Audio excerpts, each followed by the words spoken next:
Katie and the Invisible Umbrella. Hello, this is Natasha, and I'm here with a story about Katie, who is an ordinary girl.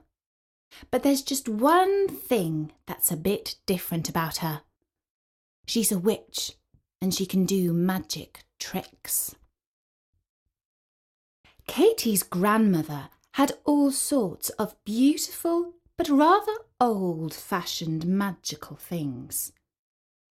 Many of them weren't so useful these days because science has caught up with magic in so many ways. For instance, before electric kettles were invented, witches had magic cauldrons that boiled the water without any need to put them on the fire. Well, Katie's grandmother still used one of those to make her tea and coffee. And before phones were invented, witches used to call one another using crystal balls. And Katie's grandmother absolutely refused to get a mobile phone or a computer. So if you wanted to send her a text message, you had to use a crystal ball. And of course she still kept a witch's broomstick. Though of course these days most witches prefer to drive a car or take the bus, because broomsticks are not very comfortable.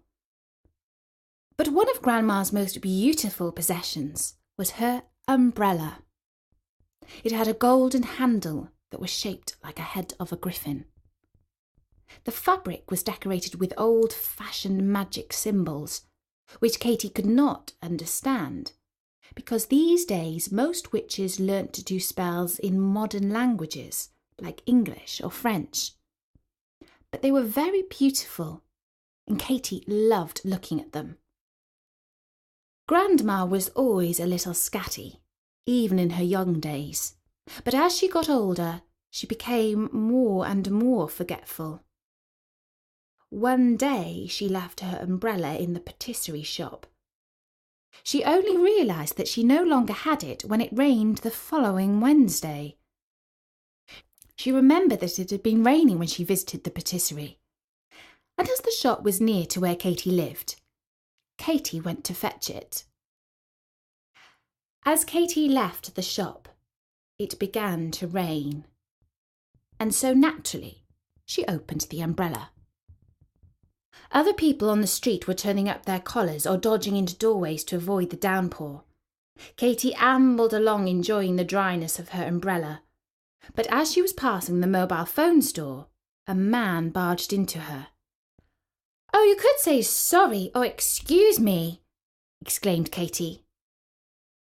The man turned around and stared at her blankly like she wasn't there. Katie continued home. But it wasn't long before she collided with a traffic warden and then was nearly run over by a woman with a pram. "Aren't people rude these days?" thought Katie. "It's just a little bit of rain. They're all in such a hurry. You would think they were all running away from a rampaging elephant or something." As she stepped through the door of the house, she half closed the umbrella, meaning to leave it in the hallway to dry off. And that was when she noticed something very peculiar about it. Because until the umbrella snapped shut, she couldn't see it. And then when it went click, it appeared again. "Ah," thought Katie, "there's more to Grandmother's umbrella than meets the eye. In fact, you could say that nothing of it at all meets the eye." And she tried standing in front of the mirror with it above her head. And do you know what? She was looking straight through herself. But if you could have seen Katie's face, there would have been a mischievous grin on it. She thought, "I'm going to have fun with this." The next morning promised a bright and sunny day. But all the same, Katie took her umbrella with her to school. At break time, Katie's friends Jenny and Isis were talking about their favourite TV programme. It was one of those talent contests, which are so popular these days, and they were discussing who was going to win. Suddenly they could hear Katie saying, I think it will be Annabel McTabbith, because although she's not beautiful like most stars, she's got an amazing singing voice." "Oh, Katie, you shouldn't sneak up on people like that. It's creepy," exclaimed Isis. But when she looked round, Katie wasn't there. And that was really creepy. Outside, some boys were playing football. Katie didn't like that because they hogged a big part of the playground and careered all over the place, getting in people's way. When the ball rolled past Katie's feet, she pulled it up under her umbrella so that it became invisible like her. She laughed as she heard Steve Smart saying, "Where did it go?"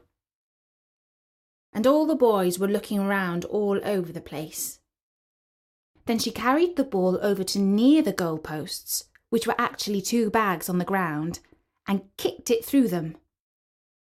That really got the boys exclaiming, "What the?" and "Where did that come from?"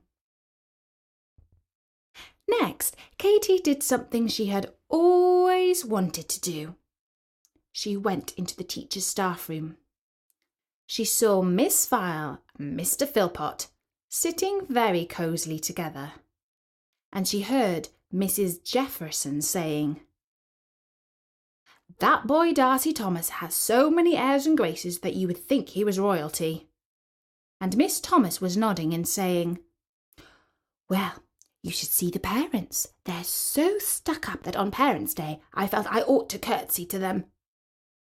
Katie snickered, because Darcy really did fancy himself rather too much. And then she remembered she had to keep quiet. The bell rang for lessons, and Mr. Hutchinson said, "Oh no, I don't think I can face the hooligans of Class 4C. Katie hurried back to her classroom. She sat down next to Isis and held the umbrella over both of them so that they were invisible together. Miss Vile came in, and the babble of children's voices died down. The teacher cast her steely gaze over the room and noted the empty seats where Katie and Isis normally sat. When she turned her back, Katie let down the umbrella. There were gasps from those who saw the 2 friends appear. Miss Vile span round and stared at them. Katie put on her most innocent face. And Isis didn't have to put on a face because she really was innocent. Miss Vile said, "Katie, there's no need to bring that umbrella into the classroom. It's got a sharp point on the end and it's against health and safety." "But Miss Vile, it's valuable. And I don't want to leave it in the cloakroom." "Well, give it to me and I'll look after it." And Katie had no choice but to give it to the teacher. And at the end of the lesson, when Katie asked for her umbrella back, Miss Vile said, "It's confiscated, Katie. You can ask me for it back at the end of term." It was supposed to be a secret that Katie was a witch. But of course, Miss Vile had seen more than a few odd things happen during her time teaching her, and she had her suspicions. Her instinct told her that there was something pretty unusual about the umbrella. And of course, she was right. Suddenly, it seemed like Miss Vile was everywhere all at once. Some boys who were kicking bags around the cloakroom didn't notice that Miss Vile was watching them. In Class 4C, when Mr. Hutchinson's back was turned, the hooligans started chatting to each other. Somehow they didn't notice that Miss Vile was in the room and noting down their names. When Isis and Katie were trying out lipstick in the girls' loos, they didn't realise that Miss Vile was standing behind them. Makeup was banned in school, and they were both in trouble. In fact, It seemed like nobody could get away with anything anymore. No illegal snacks, no talking out of turn, no play fights, no sneaking into out-of-bound places like the bike sheds, and no mucking around of any kind at all between lessons. On Friday evening, the detention class after school was the biggest that anyone had ever known. It had 30 people in it, and 27 of them had been put there by Miss Vile, and there are no prizes for guessing which teacher was wearing a very smug and satisfied smile on her face. Of course, Katy understood that Miss Vile was using the umbrella to make herself invisible, but there was nothing she could do about it. It was a good thing that nobody else knew, or they would all have blamed Katy for the new reign of terror that was gripping the school. That weekend, Grandmother came to visit, and Katy had to admit what had happened to her umbrella. "I'm really sorry, Gran," said Katy. "It's terrible, and I don't know what to do about it." At first, Gran was a little bit grumpy about her missing umbrella. All Sunday she kept on making remarks like, "I only asked for you to fetch it from the patisserie, not take it to school. And it's an antique, not a toy. And you can't get another one like that these days for love or money." And Mum chipped in too, telling Katy that it had been extremely silly of her to take such a valuable thing to school, and she only had herself to blame for what had happened. But by evening, Gran had softened her tone a little bit, and as she was getting ready to fly home, she said, "You know, Katy, I'm probably a fool to do this, but I'm going to lend you my spare spectacles, and this time you do have my permission to take them to school. Only you must promise to be very careful with them." And she rumbled in her bag, which was always so full of many more things than could possibly be kept in there, except by magic. And finally she found the case with her spare spectacles in them. Katy put the glasses on and looked at herself in the mirror. There were a very ornate pair made of gold and decorated with precious stones. "They don't really suit your face, do they?" said Grandma. And she said a magic spell which made them look trendy, or rather Grandma's idea of trendy, which meant the frames were large and square and bright blue. "Thanks, Grandma," said Katy. "But why are you lending them to me?" "You'll see," said Grandma. "Or rather, they will help you to see." On Monday morning, Katy wore Grandma's glasses to school. Jenny said, "Hello, Four Eyes." And Michelle thought they made her look cute, but Isis said that they were a total fashion disaster. Michael said, "I didn't know you were short-sighted, Katy." And Katy replied, "Neither did I till yesterday." It wasn't until the break at lunchtime that Katy understood what the glasses were for. Isabel was walking down the corridor, and she sneakily took a piece of chewing gum out of her pocket and put it into her mouth. Katy was walking towards her and was trying to signal frantically that Miss Vile was standing in a doorway and had seen the whole crime. But it was too late. Isabel was signed up for detention.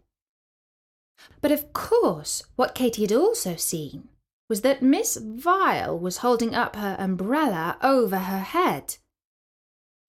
Now she understood that the glasses enabled her to see everything, even things and people that were invisible.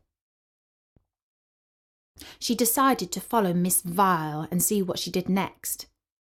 She saw her go into the playground and catch a boy who climbed over the fence into the caretaker's yard to retrieve a lost football.